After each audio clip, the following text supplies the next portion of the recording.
ભગવાન સંતાન આપે છે બેનો, સાંભળજો. તમારે તમારા સંતાનને સંસ્કારી બનાવવા છે તો હું કહું એમ કરો. છોકરાઓ સામું શું કામ બોલે છે એનું એક જ કારણ છે કે તમે એની યારે વર્તન એવું કરો છો. સાચી વાત હોય ને તો બધા સ્વીકારજો ને તાળી પાડજો. સાચી વાત હોય ત્યારે હું કહું. તમે તમારા છોકરાને કેવું વર્તન કરો ખબર છે? સાંભળજો. દીકરો કોનો છે? કોનો છે? એના બાપા ક્યાં છે? તમે રાજકારણમાં છો? હે મારો ગમે ત્યારે સ્ટેજ ઉપર ચડી જાય છે. બોલો લે. હે હાચવ જો. રાજકારણમાં ગયો તો પછી ગયો, કારણ કે રાજકારણમાં જાય પછી પૈણે પછી ઘરે જાય જ નહીં. એટલું રાજકારણમાં જ કામ રહે હશે.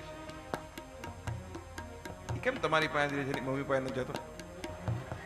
તમારો એવાયો છે? સારું સારું વાંધો. બોલા બેન દાંત કાઢે બોલો. નસીબદાર છો, ભાગ્યશાળી છો. હશે બહેનોને એક પ્રાર્થના છે, પોતાના સંતાન સાથે સુંદર વ્યવહાર કરે. ઘણી બહેનોના છોકરાને શું કહેતી હોય ખબર છે? આળા કૂતરા, બિલાડા, ગધેડા, નાલાયક. બોલો છો ને? સાચું બોલો. બોલો જ કે નથી બોલતા? તમારો છોકરો છે તમે એને ગધેડો કયો છો? એકચ્યુઅલી તમે બધા ભોળા છો, પુરુષો ભોળા છે. પુરુષોને ખબર નથી આ લોકોને આપણને ગાળું દેવી હોય ને એટલે આપણી હાજરીમાં છોકરાને ગાળું દે. સાલા નાલાયક. છોકરાને નાલાયક એટલે કોણ નાલાયક થયો? એનો બાપો થયો ને. આપણને સીધું તો કહેવાય નહીં. છોકરાને કે ગધેડા. હવે ગધેડાનો બાપ કોણ હોય? કોણ ગધેડો? અને ઓમે આપણે તો લગ્ન કર્યા છે ને એ બધાય. મારા વહુએ મારા ઘરવાળાએ મારા છોકરાને કીધું ગધેડા, અને બીજે દિવસે મારો છોકરો મારી પાસે આવ્યો દાંત કાઢતો કાઢતો. સાંભળજો. પપ્પા પપ્પા મમ્મીને કઈ ખબર પડતી જ નથી. મેં કીધું કેમ બેટા?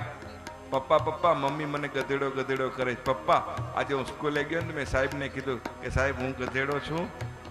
તો સાહેબે મને એમ કીધું કે છે ને ગધેડો મોટો હોય, તારા જેવડો ન હોય, અને ગધેડાનું બચ્ચું હોય ને એને ખોલકું કહેવાય. પપ્પા પપ્પા હું તો ખોલકું છું, ગધેડો તો. મેં કીધું બોઇલમાં બેટા, બોઇલમાં હવે રવા દે, મારા બાપ રવા દે. તમારા છોકરાને સારી રીતે બોલાવો. બહેનોને પ્રાર્થના છે મારી. કારણ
મારો કહેવાનો ભાવ આજના બધા દીકરા ખરાબ છે એવું નથી, એટલું યાદ રાખજો.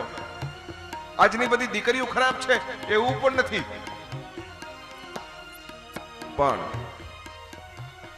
ઇંગ્લિશમાં ભણતા આજના છોકરાઓને મારે એટલું કહેવું છે, આજના છોકરાઓને તમે સાચું કહો ને તો સ્વીકારી હોતી છે, એટલું યાદ રાખજો.